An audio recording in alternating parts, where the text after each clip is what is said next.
बुंदेलखंड में लगातार MP police की कार्यप्रणाली पर सवाल उठ रहे हैं।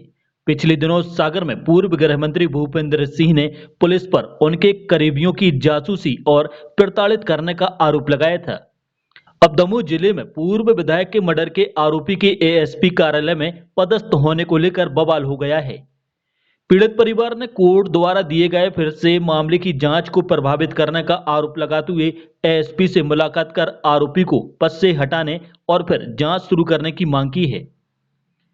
दरअसल दमोह जिले की पथरिया विधानसभा से जनसंघ के पूर्व विधायक स्वर्गीय मणिशंकर सुमन के मर्डर के आरोपियों पर कार्रवाई की मांग को लेकर मृतक विधायक के परिजनों ने सोमवार को दमोह एसपी को ज्ञापन दिया। उन्होंने एसपी को बताया कि 2010 में उनके पिता का मर्डर हुआ था, जिसमें 3 आरोपी थे।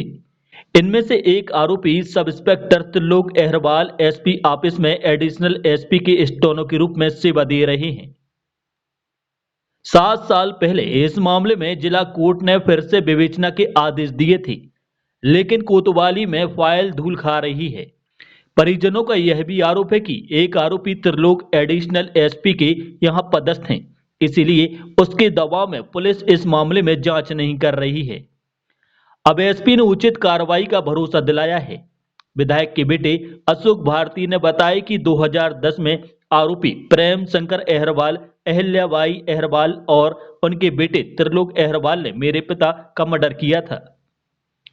पहले कोर्ट ने मामले को खारिज कर दिया था, लेकिन जब दोबारा सुनवाई के लिए आवेदन दिया तो जिला कोर्ट ने मामले को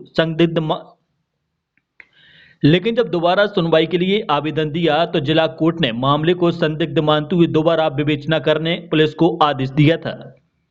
मामले में दमोह एसपी सुकृति सोमवंशी का कहना है कि पहली बार जानकारी सामने आई है, मैं उसे देखूंगा और जांच कराई जाएगी। उन्होंने कहा कि फाइल देखने के बाद यदि जरूरत होगी तो त्रिलोक अहरवाल को हटाया जाएगा। शंकर सुमन 2010 में जो घटना उनके साथ हत्या हुई थी उनकी, और उसमें 3 आरोपी थे, प्रेम शंकर, त्रिलोक और अहिल्याबाई। उसमें से एक आरोपी त्रिलोक जो यहाँ पदस्थ है और माननीय मुख्य न्यायाधीश द्वारा आदेशित किया गया था सीजीएम साहब को कि उसको पुनर्विवेचना करके कोतवाली द्वारा पेश किया जाए, जो आज 14 वर्ष तो ठीक 7 वर्ष से यहाँ विलंबित पड़ा है। इनके द्वारा इनको यहाँ से हटाया जाए और हमारी सुनवाई की जाए ताकि हमें न्याय मिल सके। दरअसल ये संज्ञान में मेरे पहली बार आया एक ये शिकायत दी गई है, जिसमें एक 2010 का एक अपराध है 302 और 34 आईपीसी के अंतर्गत दर्ज हुआ था। उसके पुनर्विवेचना और पुनरीक्षण के संबंध में कोर्ट से एक ऑर्डर हुआ है, पर जो आवेदक हैं उनका ये कहना है कि उसमें खारिजी जो है वो स्वीकार की गई, पर बाद में जिस न्यायालय से वो स्वीकार हुई थी वो भी उसमें क्वेश्चन के घेरे में आया और वो वापस से अस्वीकार की गई और उसमें एक पुनर्विवेचना का आदेश किया गया है। मैंने कोतवाली टीआई से अभी इस संबंध में चर्चा की है। वो जो आदेश कोर्ट से हुआ है उसकी कॉपी हम निकलवा रहे हैं और जो भी उसमें विवेचना में कमियां पाई गई हैं या जिसके संबंध में आदेशित किया गया है उसको मैंने पूरी जानकारी उपलब्ध कराने के लिए बोला है। तो वो हम वापस से उस मैटर पे प्रकाश डाल रहे हैं और उसमें जो भी विधि सम्मत कार्रवाई हमारी तरफ से अपेक्षित है उसको हम करने के लिए आज या कल में आदेशित कर देंगे। सर, जो यहाँ पदस्थ है उनको हटाएंगे, क्या करेंगे?